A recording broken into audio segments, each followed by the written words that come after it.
Class 9 इस video में एक हिडन मीनिंग है जो टीचर्स एक्चुअल में एक्सप्लेन नहीं करते। इस वीडियो को स्किप करा तो एग्जाम्स में डायरेक्ट लॉस आपका होगा। क्लास 9 हम आज पढ़ेंगे कावेरी बुक का chapter poem Bharat our land, जो कि लिखी है सुब्रमण्य भारती जी ने। ये बहुत ही ब्यूटीफुल पोएम है जो हमें इंडिया के कल्चर के बारे में बताती है, इंडिया की ग्रेटनेस और यूनिकनेस के बारे में बताती है। चलिए शुरुआत करते हैं हम पोएम के साथ। यहाँ पे मैंने पोएम की लाइंस लिखी हैं और नीचे मैंने उनका इंग्लिश में डिस्क्रिप्शन लिखी है, ताकि एग्जाम्स में आपको जब इंग्लिश में आपने अटेम्प्ट करना है पेपर, तब आप डायरेक्टली ये लाइंस यूज कर सकते हो और लिख सकते हो। चलिए शुरुआत करते हैं हम पोएम के साथ। The mighty Himawant is ours. There's no equal anywhere on earth. यहाँ पे हिमावंत को रेफर करा गया है हिमालयाज। यहाँ पे बात हो रही है हिमालयाज की, हिमालयन माउंटेन रेंज की। वो बताते हैं कि वो कितनी ग्रेट है, यूनिक है। हिमालयाज इंडिया की शान है। माउंट एवरेस्ट जो कि वर्ल्ड की सबसे ऊंची चोटी है, वो कहाँ पे है? हमारे भारत में। भारत में रिवर्स जैसे गंगा, यमुना कहाँ से शुरू होते हैं? वो होते हैं हिमालयाज में। हिमालय से बादल जब टकराते हैं, मॉनसून में बारिश तभी होती है नॉर्थ इंडिया में। पोएट कंप्लीटली बहुत अच्छे से एक्सप्रेस करते हैं हिमालयस की ग्रेटनेस को, बताते हैं कि वो इंडिया की शान है और उसका कोई मैच नहीं है कहीं पे भी अर्थ में। दैट मीन्स पूरे वर्ल्ड में हिमालयस का कोई मैच नहीं है। Himalayas are great. Next line, The generous Ganga is ours. Which other river can match her grace? Generous का मतलब होता है देना, दयालु। यहाँ पे दयालु किसको कहा गया? हमारी रिवर गंगा को, जो कि है बहुत सैक्रेड, जो कि है होली।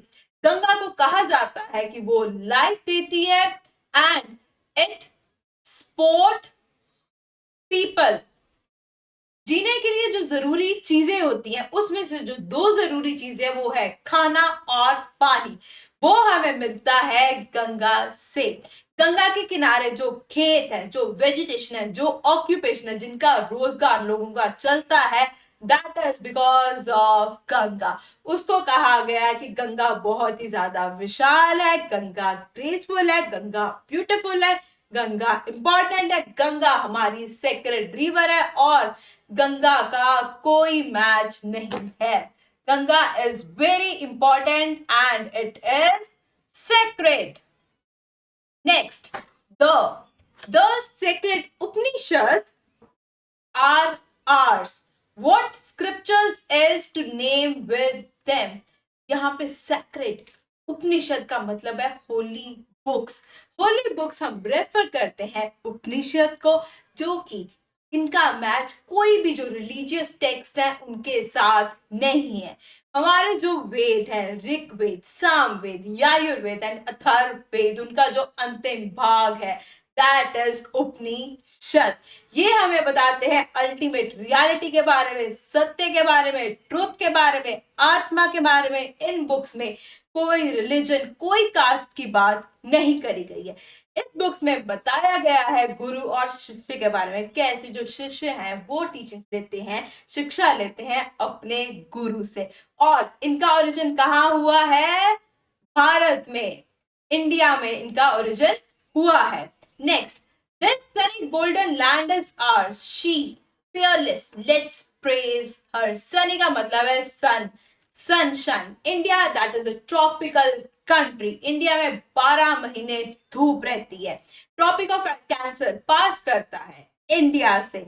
इंडिया को कहा गया गोल्डन लैंड इज आवर। छोटे होते हम लोगों ने सुना है इंडिया को सोने की चिड़िया कहा जाता है। वो क्यों कहा जाता है? क्योंकि इंडिया में गोल्ड के रिजर्व्स हैं, इंडिया में वेल्थ है, इंडिया में एग्रीकल्चर है, इंडिया में वीट की प्रोडक्शन बहुत ज्यादा है, मेज, जूट।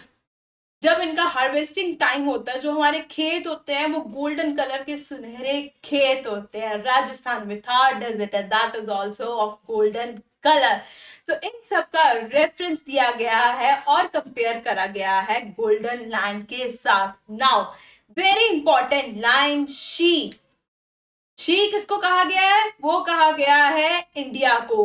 पियरलेस का मतलब होता है जिसका कोई मैच नहीं है, जो किसी चीज के इक्वल नहीं है, इंडिया को कहा गया है पियरलेस। लेट्स प्रेज हर। हमें सबको, सारे नागरिकों को प्रेज करनी चाहिए, प्राइड फील करना चाहिए, प्राउड होना चाहिए कि हम इंडिया के सिटीजन हैं और हमें इसकी वर्थ पता होनी चाहिए। ये बहुत इंपॉर्टेंट लाइन है। आपको बहुत सारे डायरेक्ट क्वेश्चंस आएंगे, why India is considered Peerless.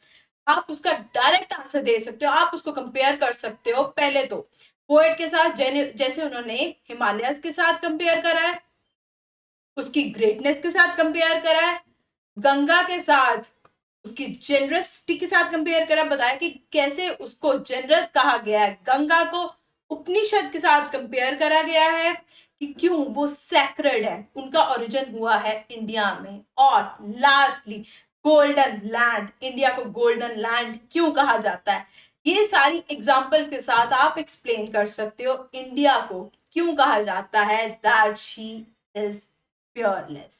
Now, moving ahead to next paragraph, that is, gallant warriors have lived here. Many sage have sanctified this land. Gallant का मतलब है बहादुर, gallant का मतलब है brave. जो हमारे ब्रेव सोल्जर्स, जो हमारे ब्रेव योद्धा जिनका जन्म हुआ है इंडिया में, भगत सिंह, पृथ्वीराज चौहान, महाराणा प्रताप, जितने भी हमारे जो लोग हैं वो जन्मे हैं, जो शहीद हुए हैं हमारे लिए, उनका जन्म हुआ है भारत में।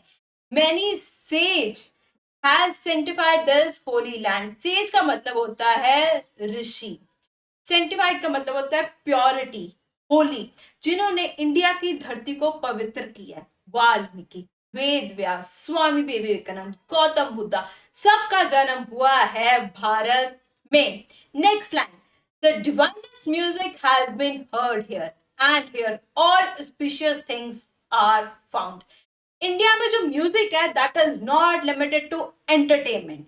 इंडिया में इसमें जो डिवाइनेस्ट है that is refer to as connection with God. India में जो म्यूजिक है, इंडिया में भजन, कीर्तन, गुरबानी सबकी रचना हुई है।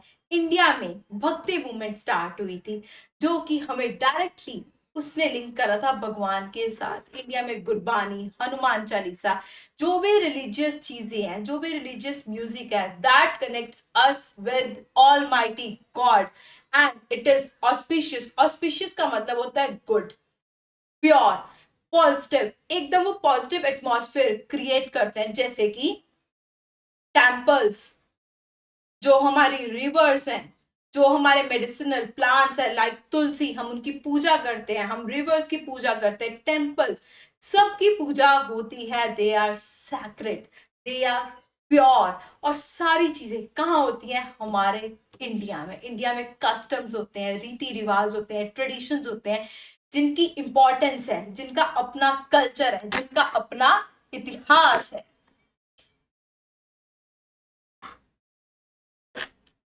Here Brahma knowledge has taken root. यहाँ पे जो ब्रह्म की नॉलेज है, deep spiritual knowledge, deep wisdom का जन्म हुआ है, उच्चारण हुआ है। कहाँ पे? भारत में। एंड बुद्धा प्रीच्ड हिज धामा हियर। बुद्धा, गौतम बुद्धा ने धामा, धामा रेफर टू एज टीचिंग्स, उन्होंने अपनी टीचिंग्स, राइटियसनेस, नॉन वायलेंस सबका उच्चारण करा है भारत में। और उनकी टीचिंग्स इंडिया से ही, भारत से ही बाहर वर्ल्ड में उनकी टीचिंग्स फॉलो की जाती हैं, जिसका ओरिजिन कहाँ हुआ है? हमारे भारत में। Of hoary antiquity is Bharat, she is peerless, let's praise her.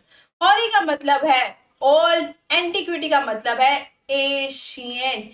India बहुत पुराना है, इंडिया की हिस्ट्री बहुत पुरानी है, इंडिया के ट्रेडिशंस बहुत पुराने हैं। इंडस वैली सिविलाइजेशन वो एस्टैब्लिश हुई थी इंडिया में। That's why India is considered as peerless. Let's praise her. सारे के सारे नागरिकों को प्राइड और प्राउड होना चाहिए इंडिया में, और हम जितनी तारीफ करें अपने इंडिया की वो उतनी कम है।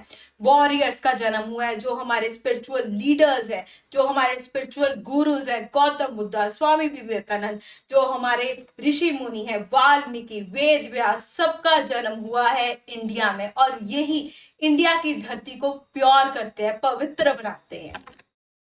This was all about your poem. अब हम डिस्कस करेंगे पोएम का main message, theme, important difficult words. चलो पढ़ते हैं पहले हम मेन मैसेज ऑफ पोएम। ये पोएम डिस्क्राइब करती है इंडिया की ग्रेटनेस को, इंडिया की यूनिकनेस को, इंडिया के कल्चर को, इंडिया की हिस्ट्री को, इंडिया के वॉरियर्स को, इंडिया की ब्यूटी को। इस पोएम में पोएट ने एक्सप्लेन करा है विद एग्जांपल्स। उन्होंने हिमालयस की एग्जांपल ली है, गंगा की एग्जांपल ली है, उपनिषद की एग्जांपल ली है, देन उन्होंने इंडिया को कहा है गोल्डन लैंड। इंडिया में जन्म हुआ है ब्रेव वॉरियर्स का, जो हमारे सेंट्स हैं, जो हमारे स्पिरिचुअल गुरुज हैं, सबका जन्म हुआ है इंडिया में। इंडिया का कल्चर, इंडिया के ट्रेडिशंस बहुत ही रिच है, जो इसको बनाते हैं यूनिक। इंडिया की हिस्ट्री बहुत पुरानी है, इंडिया इज स्पिरिचुअली पावरफुल, बहुत सारे सेंट्स हैं, गुरुज हैं, it is rich in culture and great in nature. Now we'll discuss the theme of the story. Theme of the poem बहुत important होता है, आपको डायरेक्ट क्वेश्चंस पूछे जाते हैं, what is the theme of the poem? आप उसको summarise कर सकते हो, आपको पोएम की समरी भी पूछी जा सकती है, जिसको आप सिंपलर वर्ड्स में पोएम को एक्सप्लेन कर सकते हो। The poem expresses pride in India's natural beauty. Natural beauty की बात हम की है, हिमालयाज, गंगा, उसकी ब्यूटी डिफाइन करी है, उसकी ग्रेटनेस बताई है। कल्चर, इंडिया का कल्चर बहुत रिच है, इंडिया का स्पिरिचुअल हेरिटेज भी बहुत पुराना है, इंडिया में बहुत सारे गुरुओं का जन्म हुआ है, एंड इंडिया की है एशियन ग्लोरी। इंडिया की जो हिस्ट्री है वो बहुत पुरानी है। Now will discuss word meaning, difficult words, hidden meaning, आपको सारे मैं एक्सप्लेन करूंगी। Word gallant, already explain, brave, बहादुर, वॉरियर्स का जन्म हुआ है इंडिया में। सेज, ऋषि, wise people, guru. Sanctified, made holy, किसी चीज को प्योर करना, पवित्र करना, दैट इज सेंटिफाइड। ऑस्पिशियस, शुभ, कोई भी चीज जो पॉजिटिविटी फैलाए, टेम्पल्स हो गए, प्लांट्स हो गए, they are considered auspicious. Antiquity, पुरानी, Asian time, old. Peerless, having no equal, India का कोई मुकाबला नहीं है, India is considered as peerless. Grace, सुंदर, ग्रेस किसको कहा गया था पोएम में? गंगा को। Dhamma is refer to as teachings, किसकी टीचिंग्स की बात हुई है? गौतम बुद्धा की टीचिंग्स की। Now will discuss about the poet Subramanya Bharati ji.